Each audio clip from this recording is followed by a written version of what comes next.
people started to work, things got better. Things got better. My brother was born in 1936, right? Now, we were living on Federal Street then, and both my mother and father were working. So now that goes to what I was trying to tell you. So my mother was working at the mill, but she was working at night, right? She was working from 3 o'clock to 11 o'clock. I was living on Federal Street. So my father would go out and he'd work. Oh, my father, my dear father, how I loved him. My dear father, he got a job, and he come home one day and he was black. I didn't know it was my father. He was black. Got in, he worked all day. He was happy. He worked all day. So my mother gets, what happened? You got a job. The guy wants me to go tomorrow. I'm going tomorrow. And he went tomorrow, and he got all cleaned up as best he could. The next day he went to work, come home, black like coal. He was working in a coal yard. He was working in a coal yard, shoveling coal, putting coal in paper bags, because they used to sell the coal. People would go buy a 50-cent bag of coal, because you used coal to light the kitchen fire to heat the house. This is the way we lived, kid.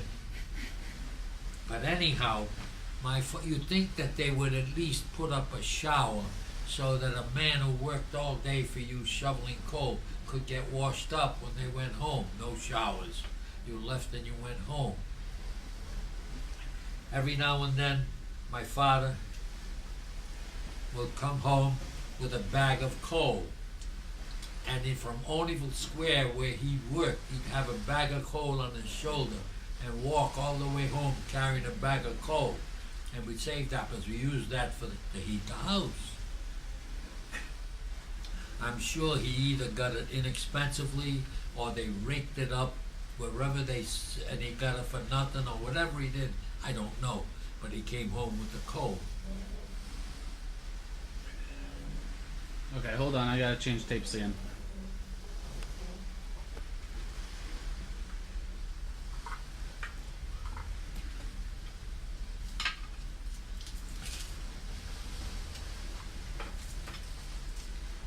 Gonna go flying overboard.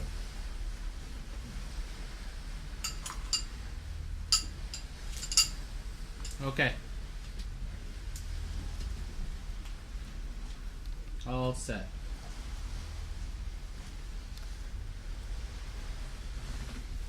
So now you can understand, Bobby, why in back around 1935 or 1936, where if you got chance to work, boy, work was a real good thing because you had nothing. Now you got something, you know. It's like the old man said. The old man said, you know, he says, I didn't have any money, and now I got money, and I'll tell you, having money is better. Yeah, except tell him about Tony Carnevale. Tell him about Tony Carnevale. Tony Carnevale. Tony Carnevale was a good friend of mine, no relation whatsoever. They were what we call paisans. I ended up being his doctor. I still take care of his wife. I still take care of Ernestine. Is that right? Yeah. So anyhow, Bobby, Tony says, you know, he says, when I was a kid, I'd go up to Federal Hill. He says, and there's a bakery up there called Shallows Bakery. They got Still all there. these fancy cream pastries. Still there. And they had a window, and the window was refrigerated. And it had like a sliding glass door, and you could see it from the street, and they had all the cream pastries there. And the window was closed, and it was refrigerated in there to take care of it. That was a big thing, that bakery. He says, you know that window at Shallows Bakery? I says, of course I do. He says, you see all that nice pastry in there? I said, yeah. He says, do you know how close I could get to that? I said, I don't know.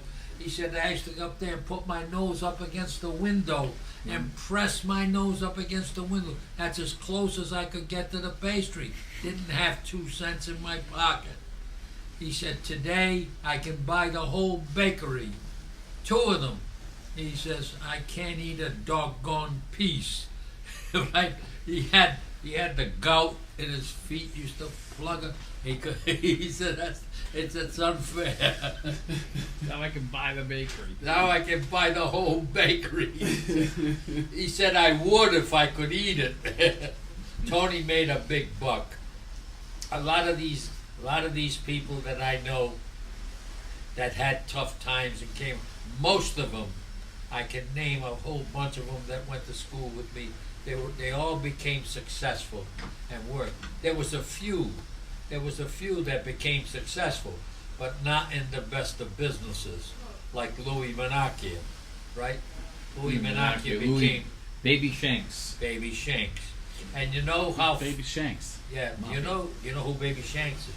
Well, did you ever hear about Ray Patriarca? He was the head of the crime in New England there for a while. Well, now Baby Shanks runs the crime world in Providence, in Rhode Island. He's the top dog. But you know, when we went to school, Baby Shanks sat there and I sat over here. That's how close I was to. We were in the same class. Right? Why'd they call him Baby Shanks? That's everybody had a nickname. What was your nickname? No. My nickname, Tokananza.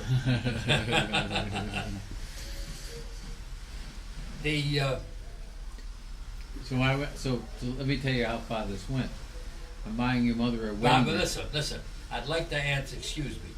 If you turn off that thing for just a minute, I'll tell you about nickname. I don't want to put it on tape. Okay. Is it off? Yeah. I mean, it's still on. There's but- a joke. There's a joke about the little old guy who came over from the old country over here, and the Irish people used to tell this joke. Are you sure it's off? Because I'm going to use a dirty word. Yeah. It's off? Yeah. Okay. They used to come to this country, and then they'd go, when they struck it pretty well, made money, and they'd go back to the little village, and they'd be big shots. Well, in those days, people used to wear trousers. They all wore suspenders, and they used to call them stupenders. And then the big thick ones, they were police stupenders. The policemen wore the heavy ones because they had heavy stuff around their waist. So here's the guy with his stupendous suspenders, right?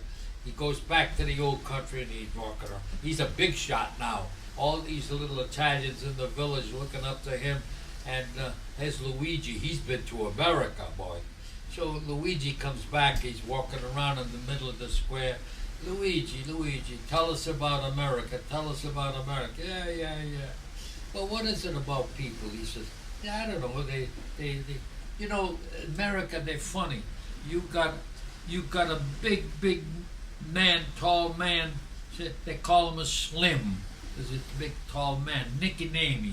They call it Nicky Name. Oh, Nicky Namey? Yeah, not the name. As a slim. Another guy, small guy, called a shorty. Small guy. They don't call him a Luigi. They call him a shorty. Everybody got him a Nicky Namey. Right, Luigi. So a little guy would say, hey, Luigi, hey, what's a you Nicky Name? He says, me? Fucking a guinea.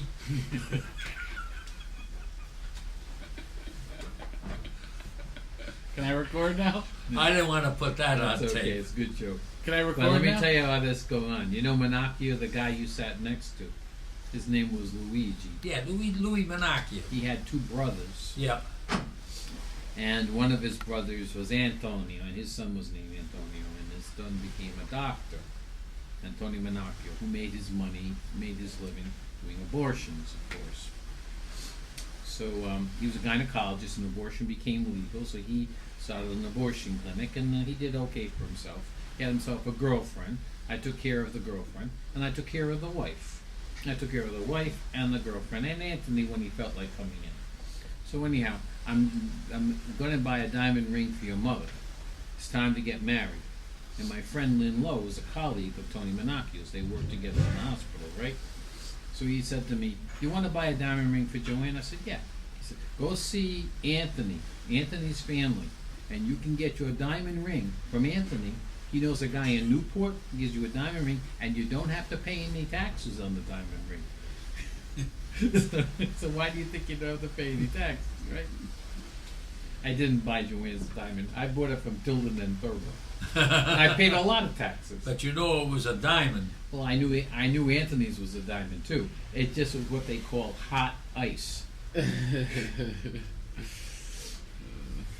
We had, knows? there was a guy in Oneeville Square who was one of the hoods. I forget his name, but he was one of the hoods, and he had an operation. You know what they did is, you had a little territory, and they were all connected with the crime family. But this was your territory. You had another. If you got out of the territory, then you got in trouble, right? So this guy's territory was Oneeville Square, and all the bookies and everything had to report to him, and he did. That's the way it worked. So this guy had an operation down in Oneeville Square, and his big deal was he sold fur coats, and people would go in to see him, and they wanted a fur coat, and he'd show them what he had, and well, what kind do you want? So that women would tell him what kind of fur coat they want. He says, come back Saturday, I'm going to get it from the factory. He got it from the factory, all right. And you go back Friday, and they'd have the fur coat, right? And the woman would buy it from him, and then she'd have that fur coat. But now the reason I'm telling the story, there's always some guy that's stupid, you know? So he's got this operation on the first floor in Oreeville Square. I can visualize the building between New York System hot weenie joint and where the Hospital Trust Bank, he had in there a little operation. And he goes in there one day, and they're sitting in the back room counting money or doing something, and it was after hours. The next thing you know, there's two guys breaking into his operation. They're coming in through the back window, and they're climbing into the place to steal from him. And they're there waiting for him. He grabs him by the neck. They beat him to within an inch of his life, this guy. They beat him up so bad that they threw him out on the sidewalk.